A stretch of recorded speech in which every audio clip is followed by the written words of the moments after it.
ಉಗ್ರ ಪೋಷಿತ ಪಾಕಿಸ್ತಾನಕ್ಕೆ IMF big shock ಅನ್ನು ಕೊಟ್ಟಿದೆ. ಪಾಕಿಸ್ತಾನಕ್ಕೆ ಒಟ್ಟು 11 ಹೊಸ ಷರತ್ತುಗಳನ್ನು ಐಎಂಎಫ್ ವಿಧಿಸಿದೆ. ಈ ಮೂಲಕವಾಗಿ ಪಾಕಿಸ್ತಾನಕ್ಕೆ ಒಂದು ರೀತಿ ನಡುಕ. ಮುಂದಿನ ಕಂತಿನ ಹಣ ಬಿಡುಗಡೆಗೆ ಕಂಡೀಷನ್ಗಳ ಮೇಲೆ ಕಂಡೀಷನ್ ಅನ್ನು ಹಾಕಿದೆ. 7 ಬಿಲಿಯನ್ ಸಾಲಕ್ಕೆ ಹೊಸ 11 ಷರತ್ತುಗಳನ್ನು ಪಾಲನೆ ಮಾಡಬೇಕು. 50 ಕಂಡೀಷನ್ಗಳನ್ನು ಅಪ್ಲೈ ಮಾಡಿದೆ. ಇದನ್ನ ಪಾಲನೆ ಮಾಡೋದು ಖಡಾಖಂಡಿತವಾಗಿ ಅದನ್ನ ಪಾಲನೆ ಮಾಡಲೇಬೇಕಾದಂತಹ ಅನಿವಾರ್ಯತೆ ಈಗ ಪಾಕಿಸ್ತಾನಕ್ಕಿದೆ. ಆ ಕಂಡೀಷನ್ಸ್ಗಳ ಆಧಾರದ ಮೇಲೆ ಮಾತ್ರ ಅವರಿಗೆ ಹಣವನ್ನು ಬಿಡುಗಡೆ ಮಾಡಲಿಕ್ಕೆ ಸಾಧ್ಯ ಅಂತ.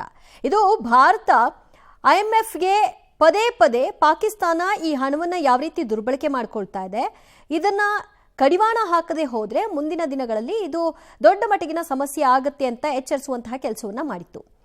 ಅದಾದ ನಂತರದಲ್ಲೂ ಕೂಡ ಹಣ ಬಿಡುಗಡೆ ಆಗಿತ್ತು. ಈ ಬಗ್ಗೆ ಮತ್ತಷ್ಟು ಮಾಹಿತಿ ಕೊಡ್ತಾರೆ ನಮ್ಮ ಪ್ರತಿನಿಧಿ ರಾಘು.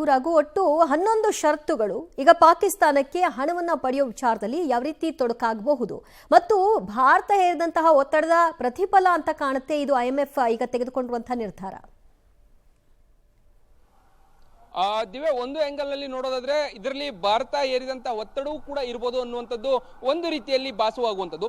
ಪ್ರಮುಖವಾಗಿ ಇಂಟರ್ನ್ಯಾಷನಲ್ ಮಾನಿಟರಿ ಫಂಡ್ ಏನಿದೆ IMF, ಈ ಫಂಡ್ ಅನ್ನ ಕೊಡುವಂತಹ ಸಂದರ್ಭದಲ್ಲಿ ಆ ದೇಶ ಯಾವ ರೀತಿ ಬಳಕೆಯನ್ನ ಮಾಡಿಕೊಳ್ಳುತ್ತೆ ಅನ್ನುವಂಥದ್ದು ಕೂಡ ಅಲ್ಲಿ ಬಹಳ ಪ್ರಮುಖವಾದಂತಹ ವಿಚಾರ. ಭಾರತ ಈ ವಿಚಾರಕ್ಕೆ ಸಂಬಂಧಪಟ್ಟಂತೆ ಪಾಕಿಸ್ತಾನದ ವಿರುದ್ಧ ಅದನ್ನ ಭಯೋತ್ಪಾದನೆಗೆ ಬಳಸಿಕೊಳ್ಳುತ್ತೆ ಅನ್ನುವಂಥ ಗಂಭೀರವಾದಂತಹ ಆರೋಪವನ್ನ ಮಾಡಿತ್ತು. ಅದರ ಮಧ್ಯೆ IMF ಅವರಿಗೆ ಪಾಕಿಸ್ತಾನಕ್ಕೆ ಹಣವನ್ನು ಬಿಡುಗಡೆ ಮಾಡುವಂತ ಕೆಲಸವನ್ನ ಕೂಡ ಮಾಡಿತ್ತು. ಬಟ್ ಈಗ IMF 11 ಷರತ್ತುಗಳನ್ನು ವಿಧಿಸ್ತಾ ಇದೆ. ಮುಖ್ಯವಾಗಿ IMF ಬಿಡುಗಡೆ ಮಾಡ್ತಾ ಇರುವಂತಹ ಹಣ ಏನಿದೆ, ಮುಂದಿನ ಕಂತೇನಿದೆ, ಅದನ್ನ ಬಿಡುಗಡೆ ಮಾಡಬೇಕಿದ್ರೆ ಅವರು ನೀಡಿರುವಂತಹ 11 ಷರತ್ತುಗಳೇನಿದೆ ಇದನ್ನ ಪಾಲನೆಯನ್ನು ಮಾಡಬೇಕು.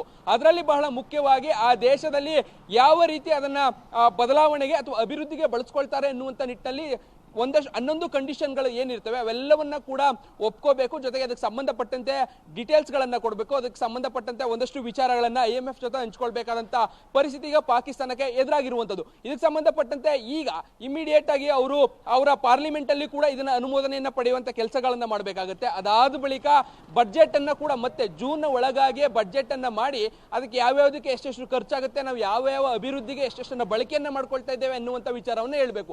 ಅದರಲ್ಲೂ ಕೂಡ ಬಹಳ ಮುಖ್ಯವಾಗಿ ಅವರು ಹೇಳುವಂತಹ ಅಭಿವೃದ್ಧಿ ಕಾರ್ಯಗಳೇನಿರ್ತವೆ, ಎಕ್ಸಾಂಪಲ್ ಕೃಷಿ ಇರ್ಬೋದು, ಕೈಗಾರಿಕೆಗಳಿರ್ಬೋದು, ಜೊತೆಗೆ ಅಲ್ಲಿನ ಸಾರ್ವಜನಿಕ ಸವಲತ್ತುಗಳಿರ್ಬೋದು, ಈ ವಿಚಾರವಾಗಿ ಎಷ್ಟು ಹಣವನ್ನು ನಾವು ಬಳಕೆ ಮಾಡ್ಕೊಂಡಿದೀವಿ ಅನ್ನುವಂಥ ಅಂಶವನ್ನ ಕೂಡ IMFಗೆ ನೀಡಬೇಕಾದಂತ ವರದಿಯನ್ನು ನೀಡಬೇಕಾದಂತ ಕೆಲಸ ಪಾಕಿಸ್ತಾನದಾಗಿರುತ್ತೆ. ಸೊ ಅಲ್ಲೇನಾದ್ರೂ ಎಡುವಂಥದ್ದು, ಅದನ್ನ ಇವ್ರು ನೀಡಿರುವಂತಹ ಹಣವನ್ನ ಅಲ್ಲಿ ಬಳಕೆಯನ್ನ ಮಾಡದೆ ಬೇರೆ ರೀತಿಯಾದಂತಹ ಕಾರ್ಯಗಳಿಗೆ ಬಳಕೆಯನ್ನ ಮಾಡುವಂತಹ ಪ್ರಯತ್ನಗಳನ್ನ ಮಾಡಿದ್ರೂ ಕೂಡ IMF ಹಣವನ್ನ ಹಿಂಪಡಿಬಹುದು ಅಥವಾ ಕಟ್ ಮಾಡುವಂತಹ ಸಾಧ್ಯತೆ ಇರ್ತದೆ. ಸೊ ಈ ಕಾರಣಕ್ಕಾಗಿ ಇರುವಂತಹ 11 ಷರತ್ತುಗಳನ್ನ ಈಗ ಫೇಸ್ ಮಾಡಿ IMF ನೀಡಿರುವಂತಹ ಕಂಡೀಷನ್ಗಳ ಆಧಾರದ ಮೇಲೆ ಈಗ ಹಣವನ್ನ ಬಳಕೆ ಮಾಡುವಂಥದ್ದು, ಜೊತೆಗೆ ಅದಕ್ಕೆ ಬೇಕಾದಂತಹ ಒಂದಷ್ಟು ಯೋಜನೆಗಳನ್ನು ರೂಪಿಸಬೇಕಾದಂತಹ ಸವಾಲು ಸದ್ಯ ಪಾಕಿಸ್ತಾನದ ಮುಂದೆ ಇದೆ. ದಿವ್ಯಾ, ಥ್ಯಾಂಕ್ ಯು ರಾಘು ನಿಮ್ಮೆಲ್ಲ ಮಾಹಿತಿ.